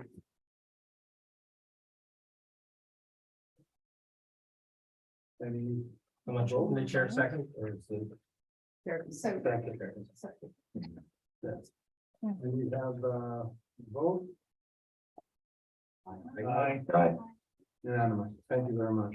Thank you. Thank you. No, that one, I don't have the setback one. I have a public, I do. I have a vote. Never mind. Okay. Consideration of amendment, chapter 20. That's what we want. Okay. Ordinance number 2022-20. Consideration of an ordinance amendment amending chapter I have to 23. read the whole caption anyway, so let me do it. Oh, yeah. Just cut to the city Just attorney. does. Go ahead. All right, ordinance number 2022-20, an ordinance of the city of Lake Worth Beach, Florida, amending chapter 23 land development regulations. Article 3 zoning districts, division 7 public districts, section 23.3-26. P public, and section 23.3-27 pros, public recreation and open space, for consistency with the use tables in section 23.3-6, and clarifying the approval process for uses in the public districts. Amending Article 3 zoning districts, Division 8 conservation district, section 23.3-28 C conservation, for consistency with use tables in section 23.3-6, correcting a scrivener's error and modifying the approval process to require conditional use approval for new uses. And amending Article 3 zoning districts, Division 1 generally, section 23.3-6 use tables, by removing the P, pros, and C zoning districts from all use categories in the use table, except from the temporary uses category, and providing for severability, conflicts, codification, and an effective date. So that's a mouthful. So basically, the story with this one is I forgot, it was last year. We did a land use amendment and rezoning to facilitate the location of the education foundation facilities on Barton Road near Barton Elementary School. And the Education Foundation wanted to basically provide a kind of, they have like a warehouse kind of component and a shop essentially for the teachers, and then a training facilities and offices. So when we were processing that particular land rezoning and land use amendment, what we realized is, and we brought this to the attention of the city commission at the time, was that in the use table for the public district that we were rezoning to, we technically did not allow warehouse or indoor storage, which was pretty ironic because the public district is also for all of our utilities and everything else, where we also have a lot of warehouses. And so the city commission at that time said, hey, why don't you guys go back and add warehouses to the use table? And we said, cool, we'll do that. So we basically, we went and we started taking a look at the public districts, and we're like, you know what, we've had some other issues. A lot of our other issues have come into play really with like nonprofits or other folks who want to go into existing city facilities, are doing something. We don't actually allow a community center. And then we started trying to figure out how to define a community center, which is really hard because every nonprofit has a different vibe on what a community center is. And then, so then we were like, well, let's start thinking about our public districts differently, because what we have is public districts are inherently, and here's the technical term for it, weird. Okay. They put a lot of variation of use types and a lot of different types of use into a basically a one basket. So they take care of utility uses, they take care of our community and arts uses for this is the zoning district for publicly owned properties. And so what we thought is, and kind of looking back at the district, is there was always kind of this implication that most of the uses in the use table were conditional uses already. And so what we did is we broadened kind of the uses, and we and some of the text related to community uses, or community centers, thank you, community facilities, which would include community centers, nature centers, community gardens, libraries, museums, ballroom and banquet and meeting rooms. And we made sure that we had all the uses that we actually have currently in our public districts, that the city actually needs to operate all of its facilities. So we made sure all those were there, and we put them in the text. And then we're going to delete them from the use table. And the reason why is, if we're making everything a C, you don't really need to put it in the use table, because it goes C, right? Like, so you're really just kind of wasted real estate, you know? And then we were like, hey, let's look at our other public districts, right? And the conservation district, now talk about a waste of real estate in the use table. Conservation districts allow, guess what? Conservation and some recreation, which are further limited in the text. And then also, if there's a conflict between the use table and the text, guess what wins? The text wins anyway. So if I should have brought my use table that was printed, it's 11 by 17 and really teeny tiny print. I just hit 46. I still need probably a magnifying glass and my glasses to read the use table when it's printed. So what this does is this essentially cuts out wasted real estate from our use table. It puts everything in the public districts in a text form, and then it raises the level of review for everything, so it goes to a board. So that way, when we get our weird community uses that are a little of this, a little of that, and the public goes, this is so great. You government people just always want to get in the way of a good thing. We're trying to help these insert whatever population, and we're going to do this great thing, but you planners, you ruined everything. So instead, what this does is this says, hey, we're going to take this to the board. We're going to have these broader use categories, but we're also going to raise the level of review so that anything that happens in a public district, unless it's a park or something really, really low level, has to get a board approval, has to get approval by you. And the uses and the impacts will all be reviewed by you. There'll be a 400-foot notice. So again, we're raising the level of public scrutiny of what we're doing. And so by doing that, we're saving a staff's eyesight. We're making it more efficient, because if we come across a use that's a community center use that the CRA wants to put in there that doesn't fit in the the exact community center use that we defined, guess what we have to do? We have to amend the LDRs, which are 3 hearings, and then, as it will most likely be a C, because most of the uses in the public district are Cs anyway already, we would have to come back. So that would take that one community center use, they would have to attend 4 public hearings. When we modified this, that new community center use would only come to this board.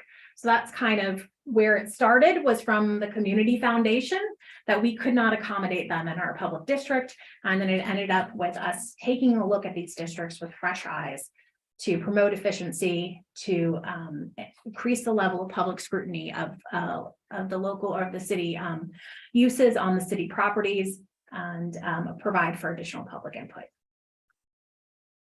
Sold me. Well prepared, well said, just personally. So correct me if I'm wrong, this is specifically applied to public spaces, and it, as you more or less said, it basically cleans up the process, makes it a little bit easier for those to apply and for us to enact changes, but at the same time increases scrutiny, being that it goes in front of a board, and also requiring, you said, a 400-foot notice? All of the conditional uses require a 400-foot mailer and a legal notice as well. So, and it won't change the zoning districts on the map. This doesn't impact the zoning map at all. So everything that's a public district remains a public district. Everything that's in conservation remains in conservation, and everything that's public recreation and open space remains in public recreation and open space. Are applications regarding private property put at the same level of scrutiny as under the current process, not the potentially new one, but under the current process, are private parcels essentially put under the same level of scrutiny as this is? So private parcels will have conditional uses like you saw, but there are a lot of permitted by right uses, which would be uses under 2,500 square feet. And then there's also administrative level. So there's 3 sets of uses. There's permitted by right, administrative, which staff basically does the same review that you all see for conditional use, but we just don't bring it to a board. We can approve it. And then there's conditional use, which is basically anything over 7,500 square feet or anything with a high impact. Okay, I don't think there's any complaints from me. Show the people the cogs of government can spin efficiently. I'll make a motion that everybody. We have a discussion.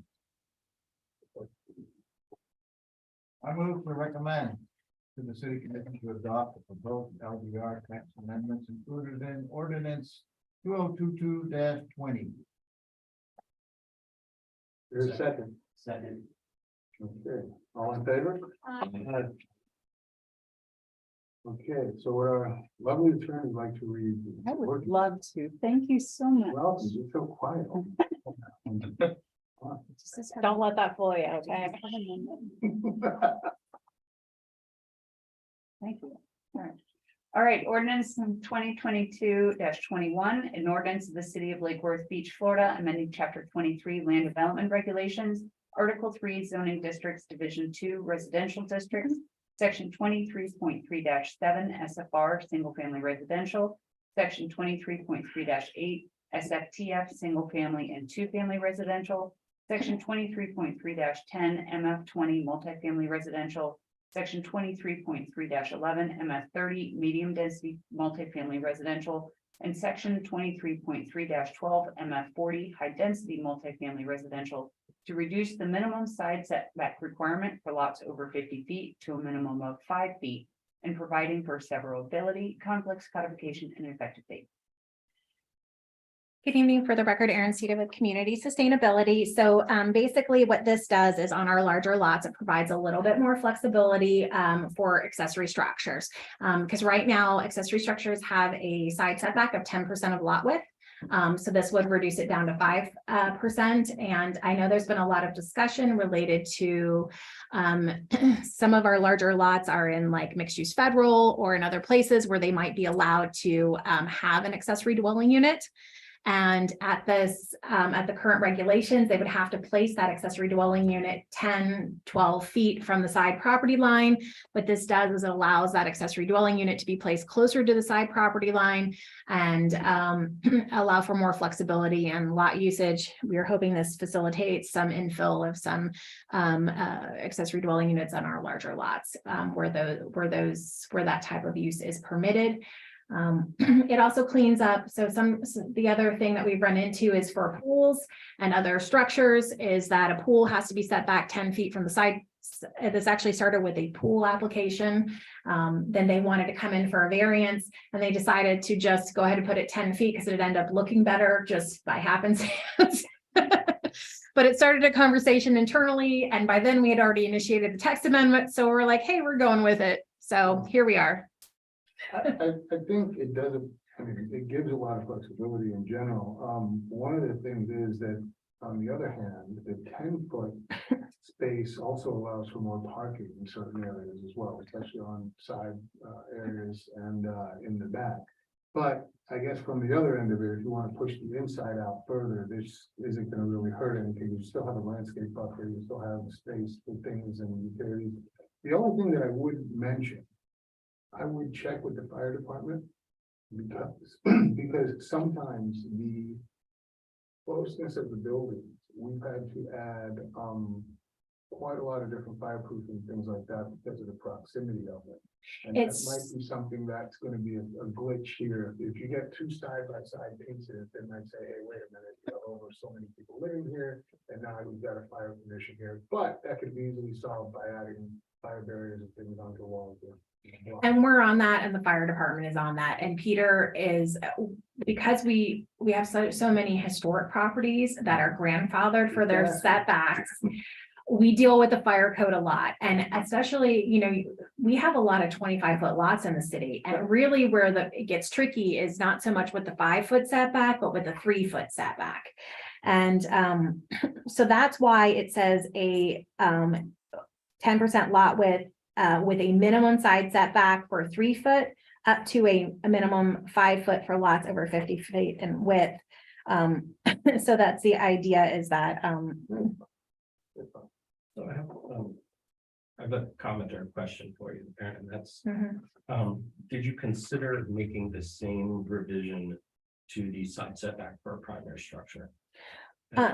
no. Is there, so you didn't even kind of take, because to me, I know I've had issues in Lake Worth where an accessory dwelling unit has to be 40%, cannot exceed 40% of the primary dwelling, but you don't identify which one can be secondary and primary.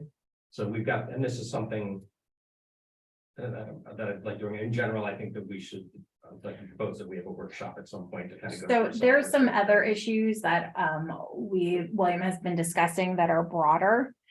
But specific to this in terms, so right here in this table, we've got a side setback that for the building that says 10% allowed with minimum of 3 feet up to a minimum of 10 feet for lots over 100. And then the accessory, we've just got slightly different language where we have 5 feet for lots over 50. And I think that this, so historically in Lake Worth, you're going to find a lot of these larger lots are going to have 5-foot setbacks. And then somebody's coming in building an accessory structure and finding out they can't build at the same setback line that their house is for their accessory dwelling unit, because we modified the code to now have a 10-foot side setback. And I'm not sure when and why we kind of did that. No, well, what we're doing is we're just adding, the side setback is set for large lots for a principal structure. It's the accessory structure that we're giving more flexibility to. And that's my question is why? So if you're building a house in an ADU and you can build your ADU at 5 feet off the property line, but your house has to be 10 feet off the property line, it doesn't make sense. I understand for existing structures, many of them only have a 5-foot setback already. And so now we're saying your accessory dwelling unit can also, and I understand that if you came from this looking at existing buildings and putting an accessory dwelling onto an existing building, it makes sense. But if you're developing a new site and you're going to put a house and an accessory dwelling unit on it, we're creating an issue where one of them has that flexibility in their setback and the other one doesn't. But there's really no difference in terms of if you're building a house with a cottage in the back, why they wouldn't both be. So that's something I can bring up. I will say that if you're having 100-foot lot, the massing on that principal structure is going to be much more substantial than an accessory structure because of the 40%, especially with it. There's an ADU limitation and there's a limitation on all accessory structures of 40% of the principal. So that massing is going to be substantially less. And then the use of the rear yard for recreation, the flexibility in the accessory structure allows for that structure to be moved a little bit more to the side to allow a little bit more flexibility, maybe for rear parking plus an amenity area.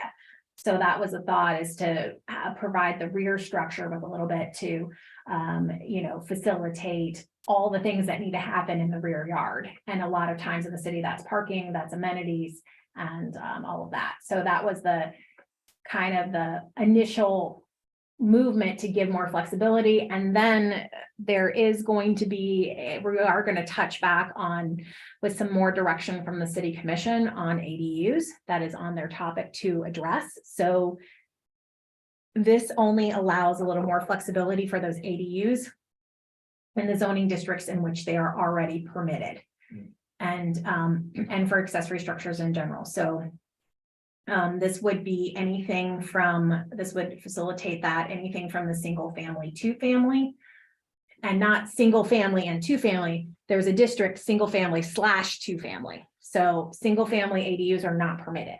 So single family, two family district, and any of the multifamily districts are allowed to have a principal single family structure and an accessory, and an accessory dwelling unit, an ADU in those zoning districts. So it would just allow a little more flexibility. I'm in favor of this. I'm in favor of more flexibility as well. And so that's why you're saying, I think, I would like to suggest that as a board, and we talked about it, and that's kind of the fun stuff. We've got two different things that come before this board.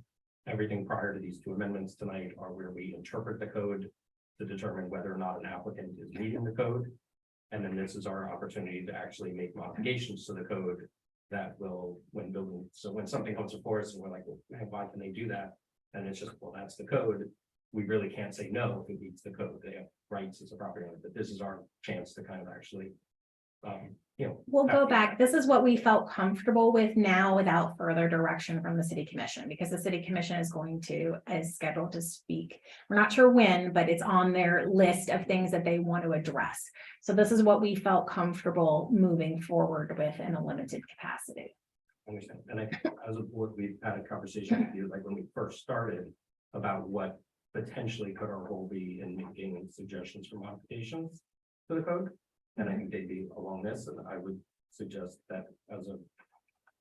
If you all wanted to vote to ask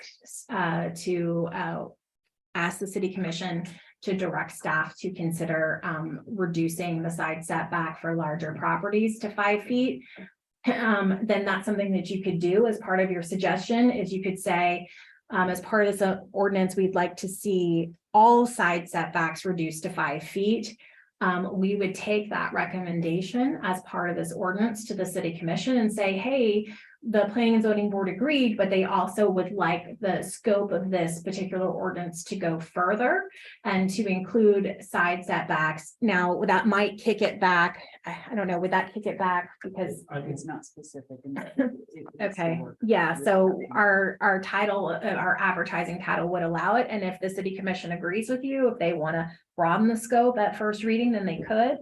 This is what we felt comfortable with based on where they have given us direction. We're not clear on other directions, so, but if you all wanted to add that recommendation for them to consider that, then they could make a decision on what they wanted to add that or not. For me, that would entail a lot more discussion than I would like to have right now. Yeah. I'm against that. I do. like it as I'm comfortable with what that is come up with. I do like your idea of a workshop, but for the sake of, I guess, of clarification, because, you know, I know construction is a big part of your life, but so the argument you're essentially making is that in applying the same setbacks for the primary structure in the sake of a new construction, that would facilitate an easier build, easier design, because the primary would be set to the same regulations we're seeing here of the ADU. Yeah, I kind of agree that we shouldn't really get into it. I would like for us as a board, if everybody has the time and time committed, I would rather do it as a workshop, so staff doesn't have to prepare anything. We don't have to have any voting on there, but for all of us to be able to get together, discuss some stuff, get feedback from staff. But So we would need to, we can't just have a Next year, whole discussion February. about anything you want in the LDRs. If that's not, because it's way too broad of a workshop. So if there is a workshop that you would like to have on a subset of the LDRs, talk about that, then we can discuss that. But just keep in mind, whatever comes out of that workshop goes to the city commission because they're the elected body. So you all can recommend, but you are not decision makers with regards to the land development regulations. absolutely. If I may ask a question, you know, this is limited, the ADU is limited to single family / 2-family residential. Is there any particular reason why this hasn't or is not being expanded into straight single family housing? We have not received direction from the city commission on that issue, and they are planning to discuss it. And there are groups of residents in the city who are against that. And there are groups that are for that. And that is for the political realm too. Understood.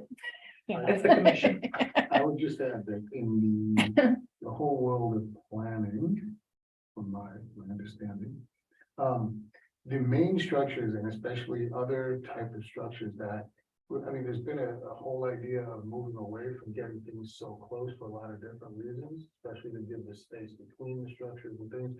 Whereas the accessory structure becomes something that's smaller and easier to move around, gives you that flexibility as a landowner, as a homeowner, or landowner, whatever you want to call it. And the issue is a main structure or main house, that brings in a whole other urban issue, right? As to how your whole city will end up looking. It gets really complex, I think, and It just happens to be that our city already has that. We already have 5% setbacks all around on massive buildings. We've made a change to the code away from that. And we now have a situation where if you have a small lot, you can build a certain amount of density. As that lot gets larger, you get less and less allocation of what you can build until you reach ½ acre, and then you become a planned development and you get massive. whatever. So we're encouraging the aggregation and not the low scale density that I think would be advantageous for a city. Again, much broader conversation than right now. I'm in favor of what we have, and I'm totally good with just approving it as is. And I would be absolutely in favor for a workshop to discuss the matter, however. So we would just have to, if that's something, we would need to talk to the city commission and the mayor and see the timing of their workshops. Because if you all have workshops and they're not ready to talk about your issue after you, so we can talk more about that and the process of that and the timing of that. So and maybe coordinate that timing to maybe occur after the city commission provides some direction on ADUs, because without their direction on certain topics, you all can make a recommendation, but if they don't agree with your recommendation, then you have to have another workshop. So, is to then provide a workshop or a recommendation on the workshop that they had, giving us direction, you need to re-workshop it. So we just don't have a lot of time. Yeah, You know what I it's mean? got a queue. So I think we need to get direction on the city commission first, and we'll know more of what's on their docket for next year, closer to December. And then but I'll take it back. We'll talk to William. I'll see where he's at. Because ADUs and whether they're allowed or they're not allowed, I mean, there's a lot on the docket. There's vacation rentals, there's ADUs, there's several major zoning issues the commission will be discussing over the next fiscal year. So. I have one comment about this. I mean, if this talks about accessory structures in general in the text here, and there's a big difference between, you know, a dwelling unit and, you know, somebody's storage shed or a pool or. We kind of felt the same about an ADU or a Yeah, storage shed. all those things together when one of them is residential, it seems like we've got specific regulations that apply to. We do have a separate subset, but this allows, this is kind of like the most, where the most restrictive applies. We talk about ADUs, but there is a separate ADU section as well. Okay. That gives further restrictions, and that needs to come back with the direction from the commission in conjunction with this. Will come, and then we'll look at everything again all together. But again, we've had a lot of situations where people have had a pool in their backyard and they want to have a shade structure on a larger lot.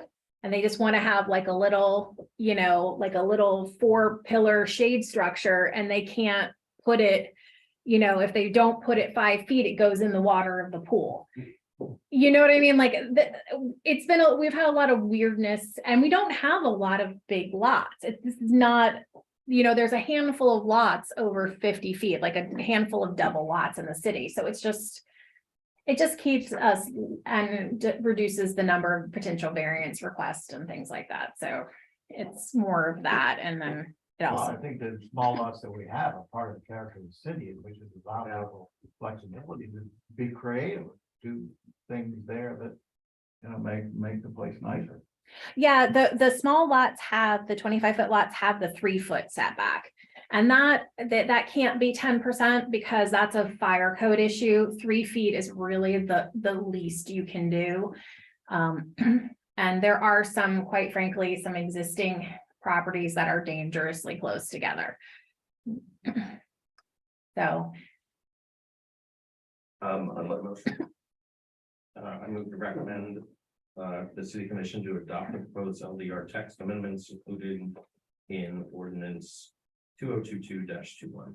We have a second. I will second. Okay, all those in favor? Aye. So, Mr. Chairman, we don't have any planning issues, and I don't see any members of the public here. There you are. I'm so- behind me. Did you want to have a public comment? There are any reports? We're fine. We do, just a note, you've received the email, the January meeting, so staff can go on holiday. We don't have to prepare your packet during our Christmas vacation. We are moving, as we traditionally do, our January meeting to the 18th.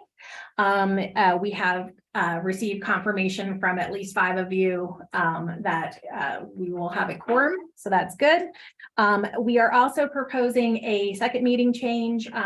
We have a lot in the hopper we're trying to clear through December. So what we don't really have, we don't think we're going to have a December historic board meeting. So we'd like to move your December date to December 14th. We have direction. We tried to consider moving it to the 21st, but we have direction from the city manager. They're trying not to have any city meetings that week. So no, it would just be the 14th, not the 7th.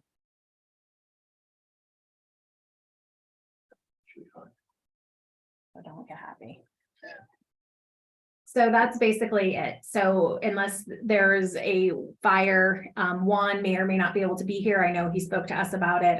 I talked to the chair, so it'd be the vice chair, which would be Dan, you would have to chair if Juan can't make it. But we might have, depending, we're hoping to get everything done in November.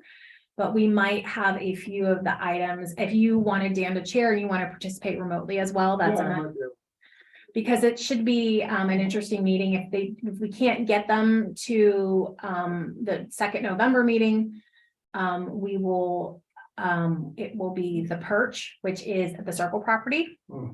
And it will be, you remember, I don't know if you all remember the plan development one, you may remember, Yeah. you were the Village Flats. Mhm. That's coming back. They're abandoning the plan development and they've been meeting with the neighbors.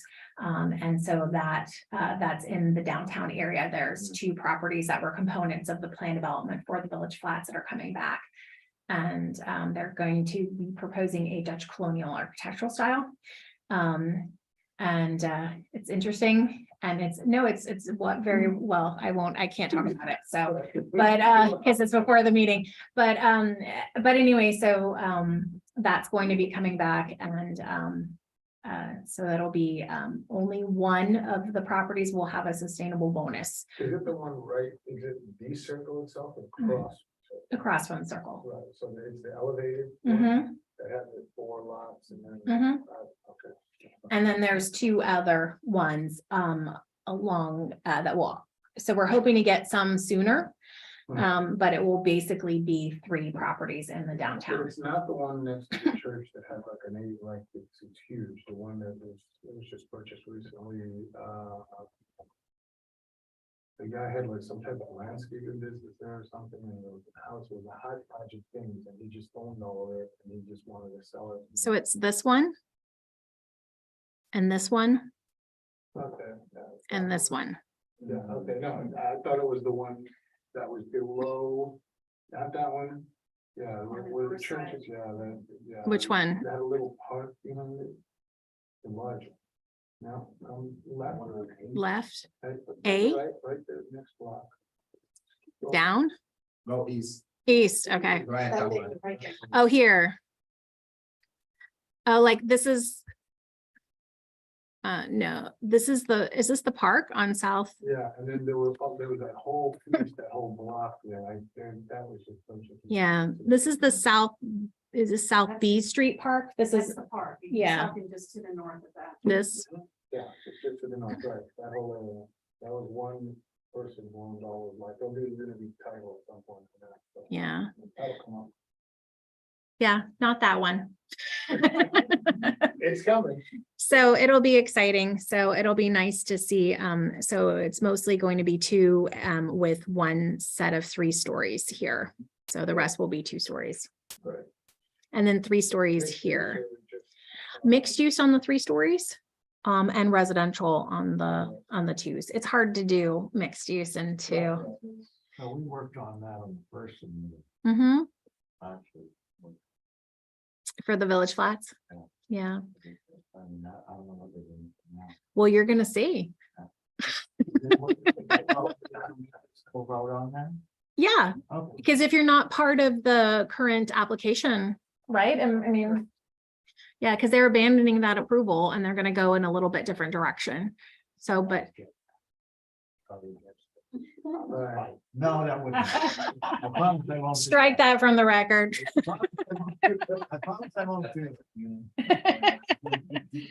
Okay, and I think we're just on to board member comments now. Right. Then board member comments, I guess I have one, I think, everybody has already usually like, but it's an interesting thing, what you brought up about the different types of, houses and things having its setbacks. I guess there are a ton of reasons why, everybody has an opinion on it, obviously. But a workshop would be great if people wanted to do it. I know we haven't really had one in years. So I'd be all for it at some point or another if you guys want to do it. So What would it be? What would be the title? we'd have to figure it out. That's the Yeah. thing. So we'd have to figure out If exactly. we wanted to have a work what we off, wanna talk about. we wanted to make it accessory dwelling units, I think that would be a good market. Yeah, so Dan, if you wanna come up with maybe something and bring it to the next meeting or something, we could, I can put a list together of the things that I Yeah. noted within the code, and I think accessory dwelling is definitely a political kind of thing. I'm more on the side of the whole, small scale vacant lots and trying to decrease the current incentive for aggregation. But right now, if somebody has a vacant lot, if you can acquire a couple more lots and aggregate them, then you can build a lot more, but it's kind of difficult to build a higher intensity on some smaller lots, and we have a lot of projects in Lake Worth that exist in that format that are not currently compliant with our code. And some of that won't, the the encouragement to aggregate will still remain, because there's always an inherent, when you have a certain amount of property together, you have more room to accommodate all the things that you need to accommodate. Because regardless of what size your project is, you have to drain it, you have to provide refuse, and you have to park it, and you have to landscape it. And the more land you have, the easier it is to do that and have more units, because the scale changes, because you can move that stuff around. And especially for, it takes a lot of room is refuse and drainage, you know what I mean, for multifamily. Those take space. Parking takes space. That space doesn't change too much, but they also, the commission just adopted the affordable housing program, which provides a parking reduction for deed restricted units of 25%. So we're going to be rolling that out. All those ordinances, the micro units, all those things that you saw, those are going to be rolled out by staff now. So those became effective on the 16th. Any other comments from the board? Great, meeting adjourned. Thank you. The time is 8:06 p.m.